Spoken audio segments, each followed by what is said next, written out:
시작. 부형들아, 내가 지금 너희 앞에서 변명하는 말을 들으라 하더라. 저희가 그 히브리 방언으로 말함을 듣고 더욱 정용한지라. 이어 가로되, 나는 유대인으로서 길리기아 다소에서 났고 이 성에서 자라 가마리엘의 문화에서 우리 조상들의 율법의 엄한 교훈을 받았고 오늘 너희 모든 사람처럼 하나님께 대하여 열심하는 자라. 내가 이 돌을 핍박하여 사람을 죽이기까지 하고 남녀를 결박하여 옥에 넘겼노니 이에 대제사장과 모든 장로들이 내 증인이라. 또 내가 다메섹 형제들에게 가는 공문을 받아가지고 거기 있는 자들도 결박하여 예루살렘으로 끌어다가 형벌을 받게 하려고 가더니 가는데 다메섹 가까이 왔을 때 오정쯤 되어 호련히 하늘로서 큰 빛이 나를 눌러 비치매 내가 땅에 엎드러져 들으니 소리가 있어 가로되, 사울아 사울아 네가 왜 나를 핍박하느냐 하시거늘. 내가 대답하되 주여 내시나이까 하니 가라사대, 나는 네가 핍박하는 나사렛 예수라 하시더라. 나와 함께 있는 사람들이 빛은 보면서도 나도 말씀하신 이 소리는 듣지 못하더라. 내가 가로되, 주여 무엇을 하리이까? 주께서 가라사대, 일어나 다메섹으로 들어가라. 정한 바 너의 모든 행한 것을 거기서 누가 이르리라 하시거늘. 나는 그 빛의 광채를 인하여 볼 수 없게 되었으므로 나와 함께 있는 사람들의 손에 끌려 다메섹에 들어갔노라. 율법에 의하면 경건한 사람으로 거기에 사는 모든 유대인들에게 칭찬을 듣는 아나니아라 하는 이가 내게 와 곁에 서서 말하되, 형제 사울아 다시 보라 하거늘 즉시 그를 쳐다보았노라. 그가 또 가로되, 우리 조상들이 하나님이 너를 택하여 너로 하여금 자기의 뜻을 알게 하시며 저 의인을 보게 하시고 그의 입에서 나오는 음성을 듣게 하셨으니 내가 그를 위하여 모든 사람 앞에서 너의 보고 들은 것에 증인이 되리라. 이제는 왜 주저하느냐? 일어나 주의 이름을 불러 세례를 받고 너의 죄를 씻으라 하더라. 후에 내가 예루살렘으로 들어와서 성전에서 기도할 때에 비몽사몽간에 봄에 주께서 내게 말씀하시되, 속히 예루살렘에서 나가라. 저희는 네가 내게 대하여 증거하는 말을 듣지 아니하리라 하시거늘. 내가 말하기를, 주여 내가 주 믿는 사람들을 가두고 또 각 회당에서 때리고 또 주의 증인 스데반의 피를 흘릴 적에 내가 곁에 서서 찬송하고 그 죽이는 사람들의 옷을 지킨 줄 저희도 아나이다. 나더러 또 이르시되, 또 나가라. 내가 너를 멀리 이방인에게로 보내리라 하셨느니라. 아멘. 이 시간 우리 찬양 하나 같이 하겠습니다. 나의 영원하신 이여 생명보다 귀하다. 나의 갈 길 다가도록 나와 동행하소서. 주께로 가까이 주께로 가오니 나의 갈 길 다가도록 나와 동행하소서. 세상 복이 아니란가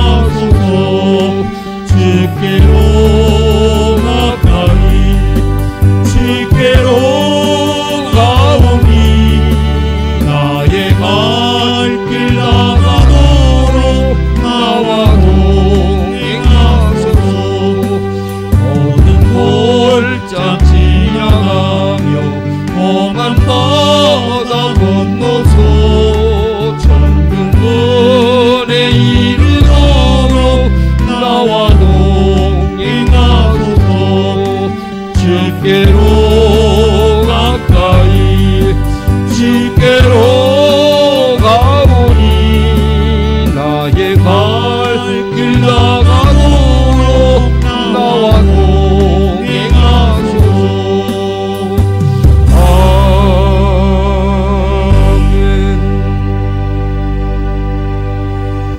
아멘. 오늘 여러분들에게와 함께 읽은 말씀을 통해서 같이 제목을 삼아서 은혜를 받고자 하는 그런 말씀의 내용은 신앙의 여정, 증인의 삶이라고 하는 말씀으로 이 본문을 통해서 우리가 소중한 은혜를 받으려고 합니다.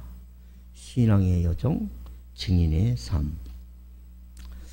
우리는 지금까지 사도행전을 쭉 살펴보면서 지난번에도 여러분들이 말씀을 드렸던 것처럼 유대인들은 끊임없이 사도 바울을 미워하죠. 그래서 미워하는 정도에 끝마치는 것이 아니라 아주 사도 바울을 없애버려야 되겠다, 죽여야 되겠다, 이런 일들을 가지고 곳곳마다 어떻게 숨어서 기다리다가 별 희한한 작전을 다 쓰면서 사도 바울을 해치려고 혈안이 되었던 것을 우리가 성경을 통해서 쭉 보아왔습니다. 그런데 그런 유대인들의 맹렬한 박해가 있음에도 불구하고 서요를 일으키던 그 현장에 바울이 지금 그 천부장이라고 하는 사람에게 요청을 하죠. 지난주에까지 내용을 드린 대로 요청을 하게 되어졌을 때 그 앞에는 엄청나게 운집된 유대인들이 주목하고 있습니다. 그래서 그 유대인들에게 사실을 변론할 수 있는 이 기회를 사도 바울이 얻게 되었다라고 하는 것을 여러분들에게 소개한 적이 있습니다. 그런데 우리가 한번 생각해 볼 수 있는 그런 내용은 놀라운 그 일들 중에 하나가 뭐냐면 사도 바울은 자기에게 그 사람들에게 뭘 증거를 해야 되겠다는 그런 마음을 가지고 그러면서 결국에 백성들에게 말하기를 허락해 달라고 그렇게 요청을 하게 됐을 때 그 말을 듣고 지금 바울이 이제 입을 떼고 말을 하기 시작하는데 그 바울의 마음 중심 속에 지금 그런 기회를 얻게 된 것이 그렇게 여러분 쉽지 않잖아요. 그렇게 됐을 때 그 기회를, 나에게 주어진 그 기회를 어떻게 지금 선용해야 될까라고 하는 그런 어떤 부분들이 비춰지고 있습니다. 이런 생각을 할 수가 있잖아요. 지금 자기는 굉장히 상대방들로부터 모진 험한 꼴을 지금 당했잖아요. 그리고 이 뒤에도 나오는 이야기가 있습니다만 사도 바울은 유대인이지만 당시에 로마에 있는 시민권을 가지고 있는 사람이에요. 그래서 로마의 시민권을 가지고 있는 사람을 유대인들이 항변을 해가지고 그에게 결국에는 우회를 한다든지 생각지 않은 어떤 나쁜 일들을 저지르게 되어지면 그 책임을 행정당국이 피할 길이 없어요. 그런 것들을 전부 바울은 다 알고 있습니다. 이 뒤에 이제 앞으로 그런 내용이 나옵니다만, 그러면 바울의 입장에서 여러분 가만히 한번 생각해 보세요. 내가 이렇게 엄청나게 모인 군중들에게 무슨 이야기를 해야 될까라고 이야기 그것뿐만 아니라 거기에는 또 자기를 보호해 준 어떻게 됐든 자기가 살해되지 아니하도록 막 손을 들어가지고 사도 바울을 올려서 우회하지 못하도록 막아선 그런 대단한 군장들이 거기 다 있잖아요. 천부장이 거기 있고 로마의 모든 군인들이 그런 모든 상황들을 다 지켜보고 있는 것 아니겠습니까? 그러면 대부분 오늘날에 만약에 그런 사태가 터졌다 그러면 아마 그럴 수 있을 겁니다. 내가 이 자리에 끌려 나올 사람이 아닙니다 라고 하는 것을 자기 자신에 대해서 얼마든지 넉넉히 그런 부분을 변호할 수 있지 않을까, 이런 생각을 우리가 해보지 않을 수가 없죠. 그렇지 않으면 자기는 지금 말도 안 되는 그런 일들로 인해 가지고 억울하게 붙들려 있는 그 상황에 주어진 그러한 기회를 통해서 당당하게 변호를 해서 자기 몸이 어떻게 해서도 그런 어려운 지경에 빠져 있는 곳에서 풀려나갔으면 좋겠다라고 생각을 하고 그 억울함을 호소를 해서 당당히 외칠 수가 있잖아요. 그렇지 않습니까? 같이 읽습니다. 시작. 내가 복음을 전할지라도 자랑할 것이 없으면 내가 부득불 할 일임이라. 만일 복음을 전하지 아니하면 나에게 화가 있다는 거예요. 이런 의식구조를 가지고 있는 거예요. 복음을 전하는데 내가 자랑할 건 없다. 그러면서 뭐냐면 만일 이 복음을 전하지 않으면 나한테 화가 있을 거다. 나한테 지금 하나님의 진노가 나타날 수 있을 것이다 라고 하는 이런 구조를, 늘 이런 사고를 가지고 있었던 거예요. 그러니까 우리가 한마디로 얘기하면 완전히 예수에게 미쳐버린 거예요. 그리고 내가 그것을 증거하지 않으면 그것 때문에 내가 화를 받을 것이다. 여기 에스겔서 여기에 나오는군요. 자, 에스겔서 2장 7절 바울이 가지고 있는 그 의식구조입니다. 가치관이에요. 여러분들도 마찬가지예요. 여러분들이 어떤 가치관과 어떤 의식구조를 가지고 있느냐에 따라서 여러분들이 무슨 말을 할 때 들어보면 아, 이 사람이 어떤 사람이구나, 우리가 금방 알 수 있잖아요. 그래서 이걸 찾아보는 거예요. 예, 사도 바울이 이제 이야기한 건 아니지만 이 에스겔서의 2장 7절에 보면 여러분 이런 말을 합니다. 자, 그 2장 7절 쭉 그 뒤에까지 같이 읽어야 돼요. 자, 읽습니다. 시작. 그들은 심히 패역한 자라. 그들이 듣든지 아니 듣든지 너는 내 말로 고할지니라. 이런 이야기를 합니다. 그리고 에스겔서의 어떤 한 부분은 무슨 얘기를 하냐면요, 네가 복음을 전하지 않으면 그 핏값을 너한테 찾을 거야, 이런 말이 나옵니다. 무서운 말이죠. 내가 예수에 대해서 이야기를 하잖아요, 사람들에게. 근데 그 예수에 대한 그 엄청난 그 이야기를 내가 알고 있으면서 다른 사람들에게 증거하지 않는다 이 말이에요. 그러면 하나님이 나중에 그 책임을 누구에게 묻냐? 나한테 묻는다는 거예요. 그러니까 적어도 사도 바울은 성경에 기록된 그 사실들을 그렇게 인지하고 있었기 때문에 아까 말씀드린 대로 내가 복음을 전하지 않으면 나한테 화가 있을 것이다. 그런 얘기를 할 수 있었던 거죠. 그런 이야기를. 그러면서 그는 디모데후서 4장 2절로부터 4절입니다. 디모데후서 4장 2절로부터 4절을 보면은 여러분 보세요. 같이 읽습니다. 이건 바울이 디모데에게 이야기한 거예요. 디모데에게 이제 편지를 두 개를 씁니다. 첫 번째 편지가 디모데 전서예요. 그리고 두 번째 쓴 편지가 결국엔 디모데 후서죠. 근데 그 디모데 후서는 여러분들 아시는 분들은 아시겠지만 사도 바울이 순교하기 직전에 쓴 편지입니다. 그러니까 굉장히 가슴을 아린 그런 어떤 내용을 가지고 간절한 마음으로 디모데에게 지금 부탁하는 그런 메시지, 당시에. 그 메시지는 오늘 물론 여러분들과 저에게도 동일하게 지금 하나님은 어떻게 말씀하고 계시는 거예요. 자, 읽습니다. 시작. 너는 말씀을 전파해라. 때를 어떤지 못 어떤지 항상 힘써라. 이 붉은 글씨를 쓴 거는 핵심이에요. 그 핵심을 제가 이게 막 처리해 놓은 거예요. 때를 어떤지 못 어떤지 어떻게 해요? 항상 힘쓰라. 아까 듣든지 아니 듣든지 전하라고 하는 내용하고 똑같은 얘기입니다. 그렇잖아요? 그리고 범사의 오래 참음과 가르침으로 경책하며 경계하며 권하라. 3절. 자, 같이 있습니다. 시작.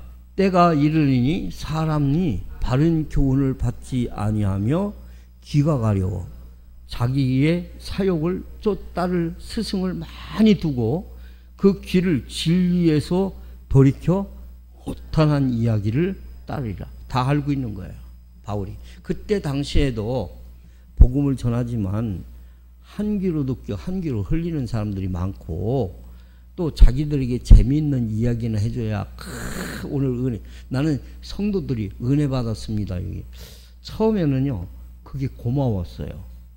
그런데요 은혜 받았습니다 라고 이야기할 때 굉장히 내 자신에게 그게 숙제가 된 적이 있습니다. 뭔지 아십니까? 이 사람이 은혜는 받았다고 그러는데 진짜 은혜를 받았나 안 받았나 이게 궁금한 거예요. 그런데 은혜를 받았다고 하는데 그 은혜를 받았다는 얘기가 당신이 하는 얘기가 나한테 딱 맞아 떨어졌다, 이렇게 들려지는 거예요, 제 마음에는. 에? 여러분, 우리는 은혜 받았다고 할 때에 하나님의 말씀이 틀림이 없다라고 하는 그런 모습으로 은혜를 받았습니다, 이렇게 말할 수 있기를 주의 이름으로 축복합니다. 이게 중요한 거잖아요.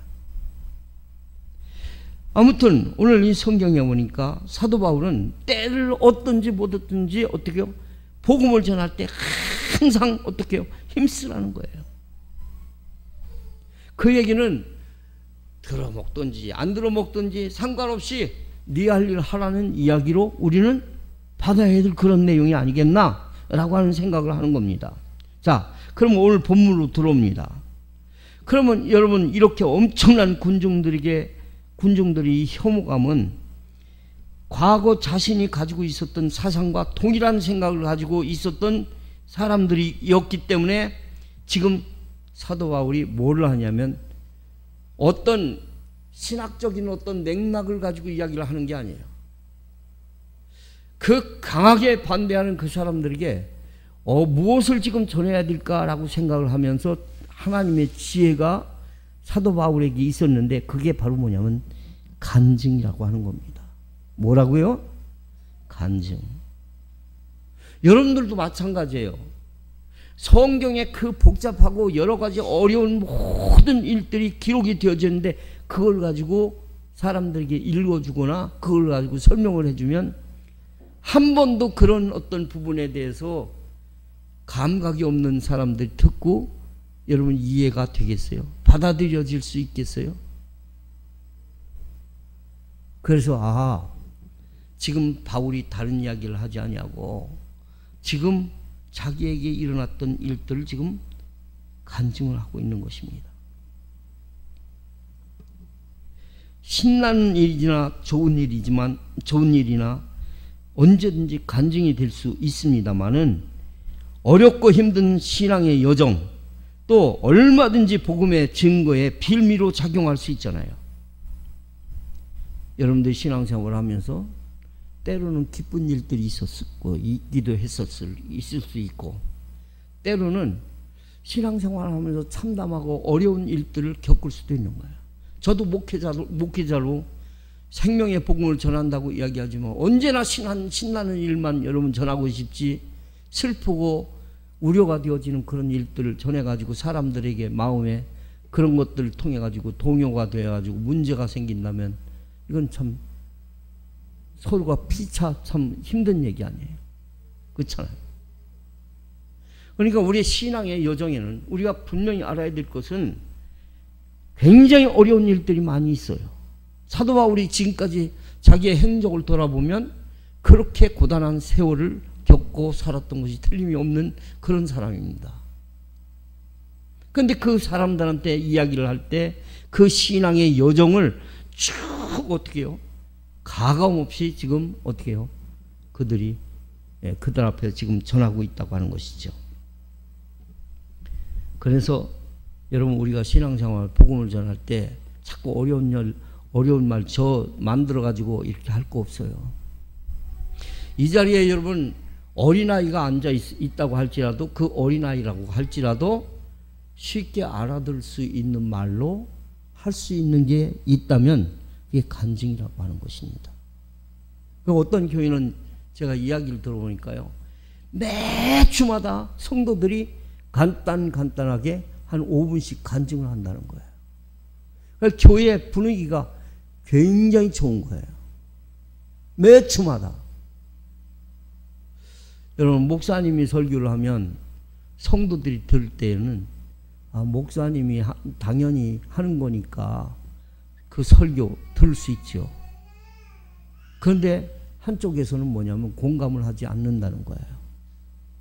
그런데 평신도들이 내가 하나님 앞에 받은 은혜가 이런 겁니다. 내가 이렇게 살았습니다. 그런데 하나님이 이렇게 나에게 함께 해주셨습니다.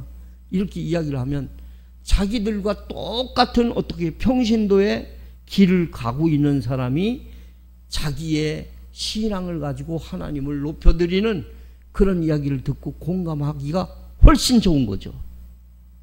그렇잖아요.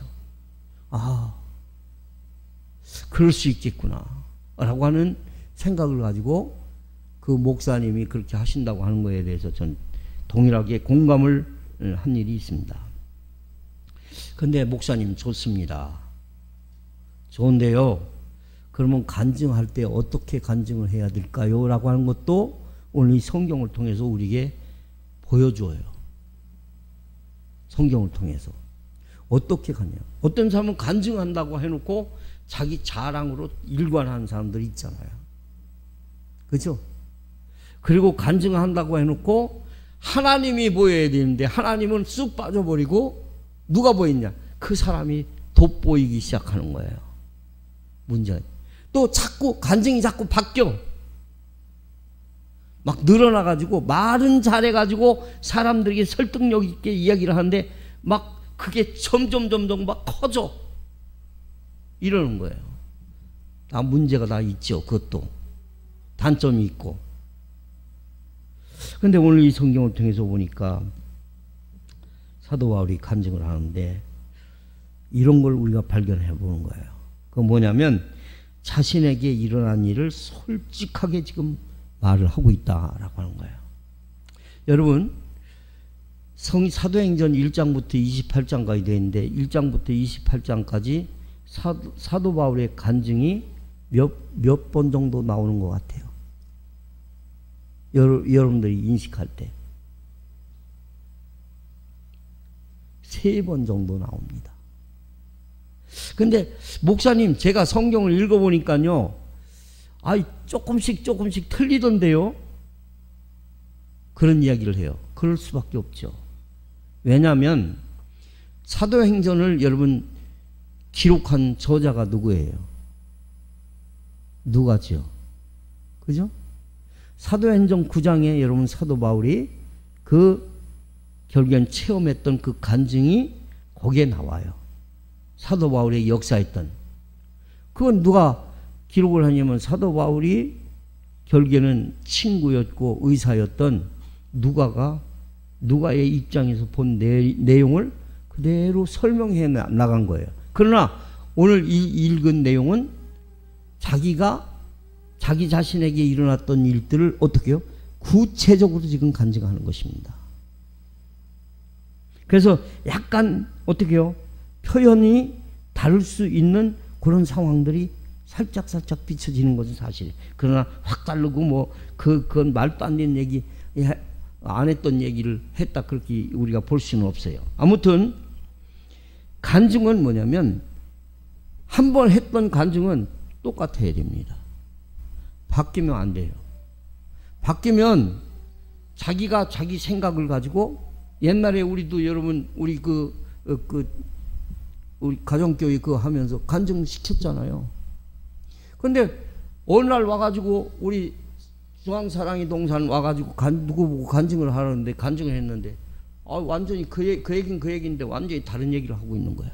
그래서 이야, 이거 하면 안 되겠구나. 처분을 시켰다가 나중에 큰일 나겠다. 왜냐하면 자꾸 보태지는 거예요. 다른 이야기들을 가지고. 그러면 안 되겠구나. 그래서 간증할 때 어떤 교회에서는요, 아예 원고에다 써가지고, 그리고 결국에는 그 담당자한테 제출해가지고 검사를 맡습니다. 그래가지고 너무 이상한 얘기가 들어갔다든지, 너무 성경적이지 않은 신비한 얘기를 막 주도적으로 얘기를 해가지고, 그래가지고 사람들을 자꾸 마음을 현혹시킨다든지 이러면 안 되잖아요. 근데 아무튼 솔직해야 되는데 방법은 이런 방법입니다.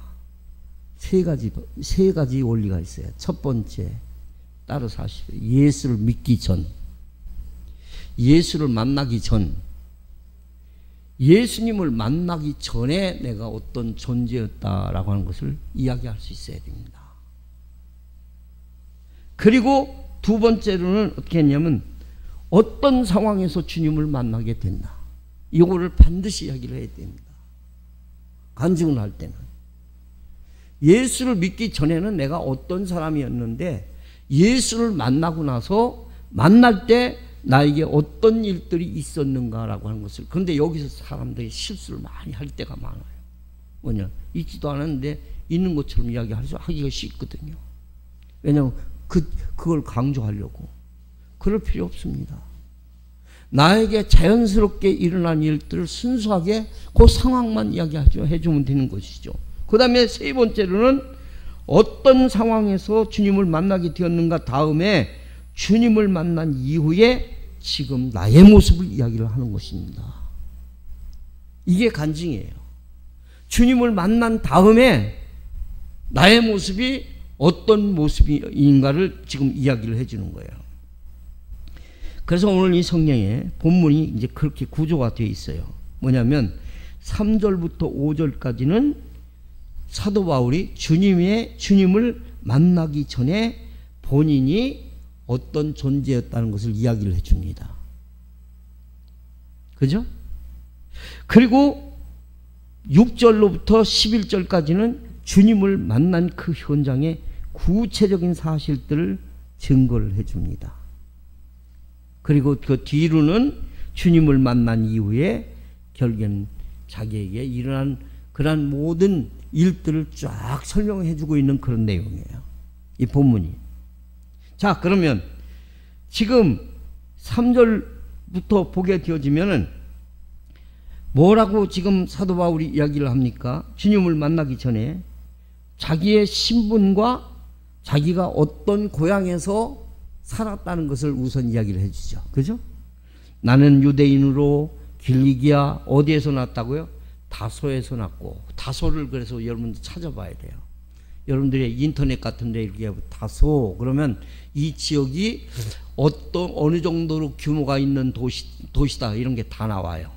그러면 그 내용을 아하, 지금 사도 바울은 상당히 뭐냐면 사람들이 많이 살고 있는 큰 성읍에 결국에는 태어난 사람이었구나. 예. 근데 그 다소성에 누가 있었습니까? 여기에 보니까 가마리엘의 문화에서, 가마리엘 그럼 여러분 누군지 모르잖아. 그죠? 사도행전에 읽다 보면 가마리엘이라고 하는 사람에서 두 번이 딱 나옵니다. 근데 이 가마리엘은 역사적으로 보면 우리가 여러분 기독교 역사는 우리가 성경에 이렇게 기록이 되어 있지만 기독교 역사의 틀 밖에서 일어난 역사를 당시에 유세비우스라고 하는 사람이 썼습니다. 그런데 그 역사책에 또 내용들이 있어요. 그래서 또 아주 굉장히 이분이 어떤 분이었는가라고 하는 것에 대해서 굉장히 평이 좋죠. 그런데 이 가마리알이라고 하는 사람의 문화상이 바로 누구예요? 사도 바울입니다.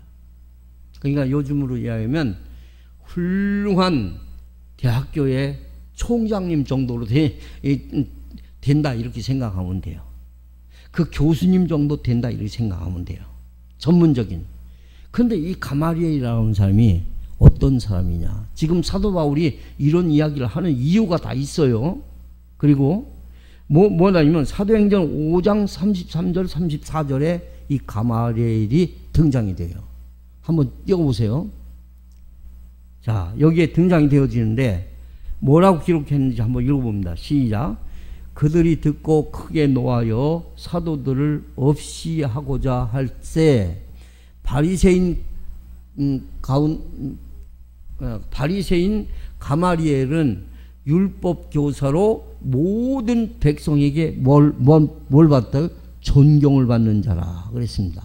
그러면서 공의 중에 일어나 명하여 사도들을 잠깐 나가게 하고 말하되 이스라엘 사람들아 너희가 이 사람에 대하여 어떻게 하려는지 뭐라고요? 조심해라 그렇게 이야기합니다. 우리가 사람을 평가해서 여러분 저 사람은 아이 싸가지가 없어. 싸가지가 없다는 게 내 주관에서 여러분 싸가지 없다 그러면 그거는 여러분 공평한 게 아니잖아요. 그를 좋아하는 사람도 있잖아요. 그렇죠? 근데 이 사람은 이 가마리엘이라는 사람은 그런 거에 대해서 굉장히 밀도 있게 본 거죠. 사도 바울을 막 해치려고 하는 그런 상황에서 조심하라는 거예요. 그 존경받는 사람들이. 그런데 그 사람한테 직접 배운 뭐예요? 문화생이라는 거예요. 사도 바울이. 그러니까 뭐예요? 그 아버지의 그 아들이라는 말 하잖아요. 그 선생님의 그 자녀라는 말 하잖아요. 이게 여러분 굉장히 소중한 얘기입니다. 학교에서 여러분 나에게 영향을 준 선생님이 있어요. 그렇죠? 교회에서 신앙생활하면서 나에게 신앙생활 잘할 수 있는 영향을 준 목사님이 있는 거란 말이에요. 근데 내가 나 자신을 가지고 이야기하기는 좀 곤란하잖아요. 나를 지금까지 이렇게 세워주고 훌륭하게 길을 닦아준 분이 누군 줄 알아? 목사님. 그 목사님이야. 아무개 목사님이야. 예? 또 나를 이 정도까지 내가 공부할 수 있도록 뒤에서 후원해 주신 옛날에 내가 어려웠을 때 나를 정말 아낌없이 뒤에서 격려하고 후원해 주신 우리 선생님 그분이 있어. 그럼 다른 사람들이 그거 듣고 그분은 굉장히 알려진 훌륭한 분인데 이렇게 인식을 할 거 아니에요. 그죠? 그러니까 지금 사도 바울은 대적하고 있는 모든 사람들이 유대인들인데 유대인들은 가마리엘이라고 하는 이 사람을 다 뭐예요? 존경을 하는 사람이니까 그 존경받는 이 사람으로부터 수학을 한 사람이다 이 말이에요. 거기에서 율법의 엄한 교훈을 받았고 오늘 너희 모든 사람처럼 하나님에 대해서 내가 열정을 가지고 있는 사람이었다라고 하는 것을 이야기하고 있는 거예요.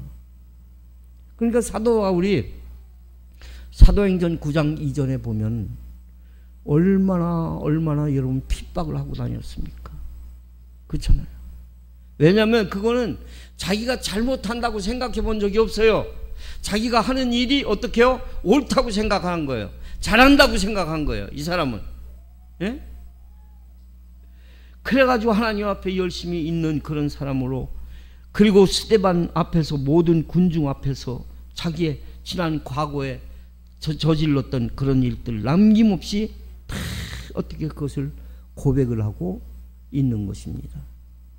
내가 그때 못된 짓 한 걸 싹 빼버리고 내가 그런 일들 저질렀던 거에 대해서 싹 숨겨버리고 다른 이야기하면 사람들이 어떻게 해요? 이게 관계가 여러분 제대로 되겠어요? 그렇잖아요. 그래서 자기의 모순에 대해서 남김없이 그대로 결국엔 간증을 했던 거예요. 이처럼 간증이라는 것은 통한 이 증언은 사람이 일단 귀를 열게 하는 거예요. 오, 저분이 다섯 사람이야? 오, 저 사람이 가마리엘 그 선생님의 모든 사람들이 존경하는 그 사람의 문화생이야? 그래서 성경을 보면 여러분 디모데서 여러분 그 전서에 이런 내가 네게서 배운 것을 알며 이런 말씀이 있습니다. 저는요 솔직한 얘기로 이거 제 자랑하려는 거 절대로 아닙니다. 저를 가르쳐 주셨던 선생님들이 정말 소중한 분들이었어요. 대한민국에서 여러분 그분 없이 여러분 학계에 그분의 인품이나 인격 없이 결국엔 설 수 없을 만한 그런 분들이 생전에 계셨을 때거든요. 박윤선 박사님이라고 하는 분은요, 대한민국의 주석가로서 딱 한 분밖에 없었어요. 창세기서부터 요한계시록까지 여러분 주석을 하신 분이니까 그분에게 제가 배움을 받았어요. 그리고 설교를, 제가 본문 설교를 하라고 하는 그 강조를 하는 이유는, 저는 박희천 목사님이라고 이분에게 여러분 6년 이상을 그분에게 여러분 설교학을 공부를 한 사람이에요. 그래서 딴소리 하면 제 귀에는 사실은 안 들어옵니다. 누구한테 배웠느냐라고 하는 것이 굉장히 소중한 것입니다. 뭐 무슨 자유주의 신학자, 무슨 이상한 교단에 어떻게 자기 논리를 가지고 펼쳐나가면서 논리적으로 이렇게 이야기한 그런 학자들 얘기하는 거 아닙니다. 그래서 굉장히 소중한 거예요, 그게.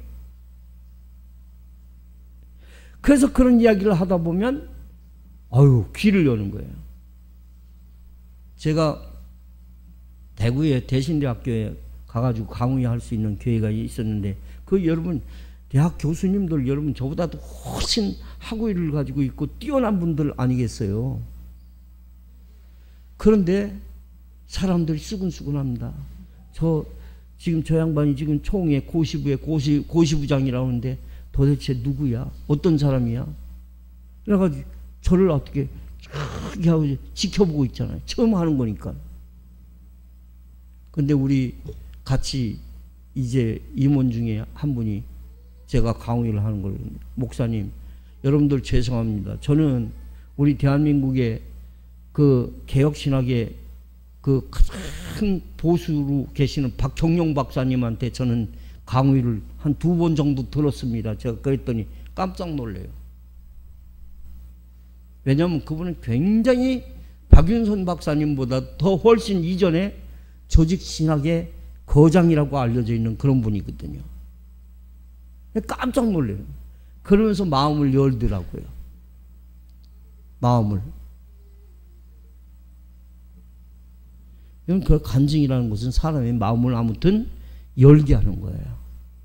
내가 어떤 존재다. 나를 자랑하려고 하는 거 아니에요. 내가 예수를 모를 때는 내가 이렇게 폭행에 아주 정말 못된 짓을 많이 한 그런 존재였다라고 한 것까지 어떻게 해요? 그렇게 솔직하게 사람들에게 이야기를 하는데 갑자기 가마리엘 문화상이라는 거예요. 전혀 다른 상반된 그러한 이야기인데도 사람들의 마음을 열기에 충분하지 않아요? 그렇잖아요. 그런데 이제 주님을 만난 그 현장의 구체적인 사실을 아까 말씀드린 대로 6절로부터 11절까지 기록을 해주고 있는 것을 우리가 볼 수가 있는 것이죠. 6절에 여러분 장소와 시간을 이야기를 해주고 사실 그대로 여러분 전하는 것이 굉장히 소중한 거예요. 예수 안 믿는 사람들에게 여러분 제일 좋은 건 간증이에요. 하나님 모르는데 그 사람한테 나에게 일어난 일들 그걸 이야기를 해 귀를 열고 마음을 열고 그러면 듣죠. 예수가 2000년 전에 이 땅에 오셔서 나의 죄를 위해서 십자가에 못 박아 죽으셨어. 그 얘기 한번 해보세요. 사람들이 어떻게 해요? 그게 들려집니까? 정말 하나님이 살아계신 거야? 하나님이 살아계신다면 저 사람에게 어떤 일이 있었던 거야? 이러고 여러분 이게 이게 받아들여져야 되는 것 아니겠어요? 그렇잖아요. 근데 그대로 이야기를 해요. 에? 가는데 다메섹 가까이 인도에 왔을 때 오정쯤 되어 호련히 하늘로서 큰 빛이 나를 둘러 비치는데 내가 땅에 엎드려서 들으니까 소리가 있어서 사울아 사울아 네가 왜 나를 핍박하느냐 하시거늘 내가 대답하되 주여 누이시나이까 하니 가라사대 나는 네가 핍박하는 나사렛 예수다 라고 하는 것을 그들에게 지금 선포하고 지금 증거하고 있는 것을 볼 수가 있습니다. 그런데 이게 참 여러분 놀라운 일 아닙니까? 사도 바울은요 어떤 사람이 가서 전도를 못할 사람이에요. 고집이 얼마나 센지. 사람들이 그 사람한테 다가서서 이야기하다면 바울이 가지고 있는 학문의 깊이가 너무 크기 때문에 그 사람 앞에 나설 수 있는 사람이 없어요. 그러니까 하나님이 어떻게 바로 꼭 부라뜨리는 거예요. 뭐예요? 영적인 권세를 통해서. 여러분 금강석 같이 여러분 아주 교만한 사람이라고 할지라도 하나님이 여러분 하시면 못할 일이 없는 줄로 믿습니다. 예? 그래서 하나님이 직접 그냥 하시는 거예요. 그래서 그 역사를 통해서 자세히 설명을 하면서 분명히 만난 거예요. 안 만난 예수를 이야기하는 것이 아니라 그 만난 예수에게 예수가 나한테 이야기를 했다. 그 이야기가 바로 네가 박해하는 나사렛 예수다 라고 하는 음성까지 들었다는 거예요. 여러분 예수님 믿으면서 예수님 직접 음성 듣고 여기 믿는 분 손 들어보세요. 교회에서 목사님 설교하니까 그 설교를 여러분 듣고 여러분들이 마음이 인정이 돼서 받아진 것 아니에요? 저는요 누가 예수님으로부터 음성을 들었다 그러면 그거 거부하지 않습니다.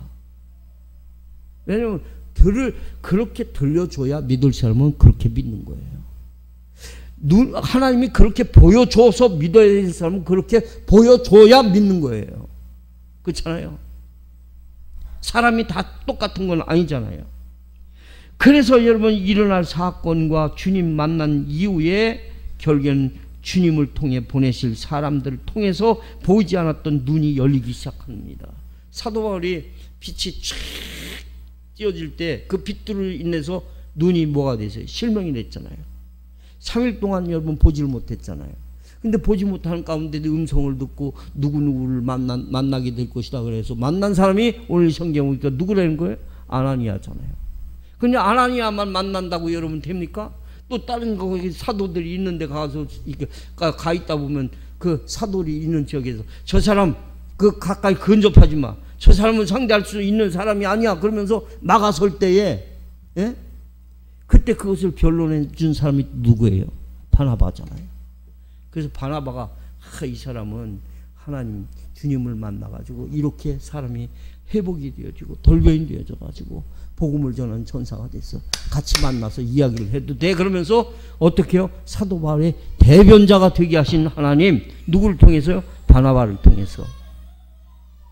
야, 하나님이 하시는 일은 그야말로 여러분 기가 막힌 거예요. 그래서 사도행전에서 바울이 간증이 아까 말씀드렸는데 3번 9장 나오고 오늘 본장에서 22장에도 나오고 자세한 기록이 결국엔 바울이 이렇게 설명한 것이고 사도행전에 누가의 설명이 있기 때문에 누가가 결국에는 자기 친구니까 들은 대로 어떻게 기록을 해가지고 우리에게 여러분 이 성경이라는 것을 남기고 있는 것 아니겠습니까? 아무튼 말씀을 맺겠습니다. 이렇게 주님을 만난 이후에 놀라운 그런 일들을 경험을 합니다.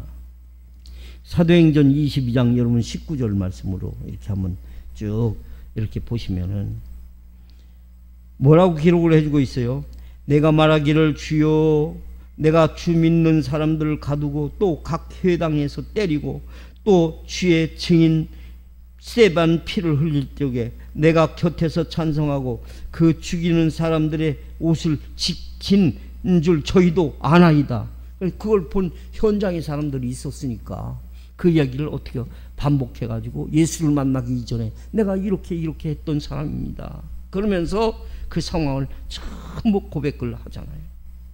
그러면서 주님으로부터 뭐라고 얘기하면 내가 너를 이방인한테 보내겠다고 하시면서 그것을 지금까지 감당하고 있어가지고 그것 때문에 내가 이렇게 사람들에게 미움을 받고 결박당하게 됐다라고 하는 것을 분명하게 이야기를 합니다. 그러면서 역사와 함께 이렇게 증거를 하고 있는 거예요. 그러니까 바울은 그 일 이후에 그렇다고 해서 바울을 풀어준 거 없습니다. 더 어둡고 어려운 사건이 터져요. 사람들이 이상해요. 한번 여러분 이렇게 자기의 머릿속에 뭘 집중적으로 이렇게 딱 생각하고 거기에 딱 이렇게 해가지고 꽂히잖아요. 요즘 말로 꽂히면요 그냥 절대로 어떻게 그 자리에서 안 바꾸는 거예요.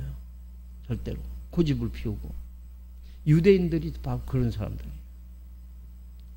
끝까지 죽이겠다고 결심한 그들은 끊임없이 어떻게 사도 바울을 죽이기 전에 우리는 먹지도 않고 마시지도 않겠다 하면서 막 당을 짓고 막 이런 일들을 저지르잖아요. 근데 바울은 그걸 다 감수합니다. 피하지 않아요. 왜냐하면 나에게 현재 일어나는 고난은 장차 우리에게 다가올 영광과 뭐요? 좋게 비교할 수 없다.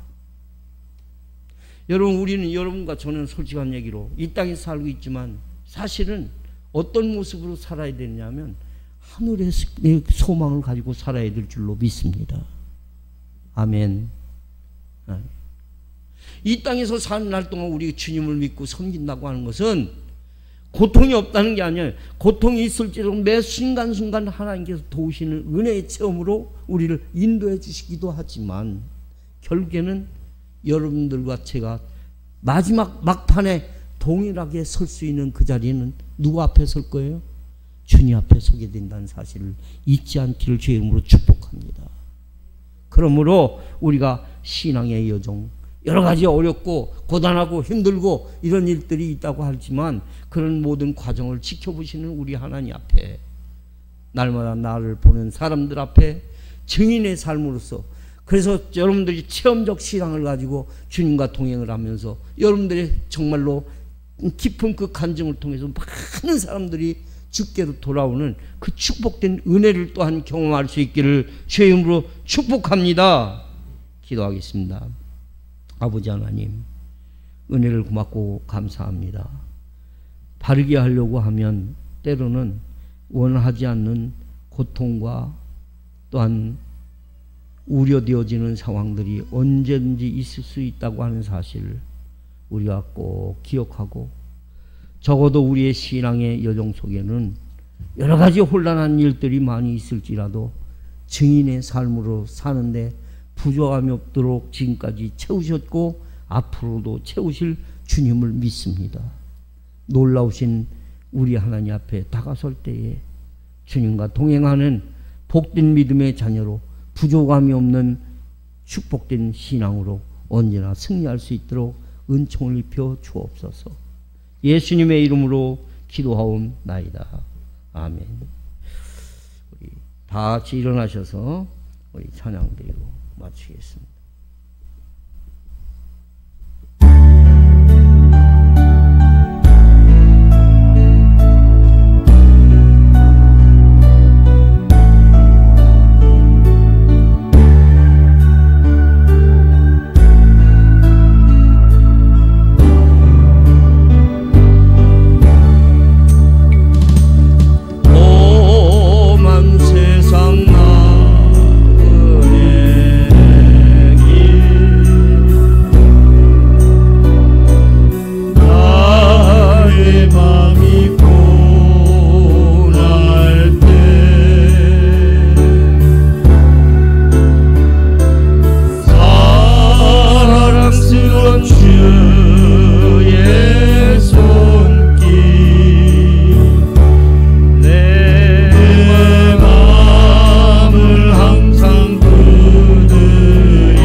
그리스도의 은혜와 아버지 하나님의 무한하신 사랑과 성령님의 교통하시고 역사인도 충만 내재하심이 신앙의 여정에는 수도 없이 많은 어려움과 아픔과 슬픔도 있지만 그러나 증인의 삶으로 사는 이에게 하나님이 함께 하신다는 귀한 사실을 염두에 두고 많은 사람들에게 복음이 증인이 되어지기를 원하는 주의 자녀들 한 사람 한 사람 머리머리 위에와 돌아가는 저들의 발걸음과 가정 위에 영원까지 함께 계실지어다.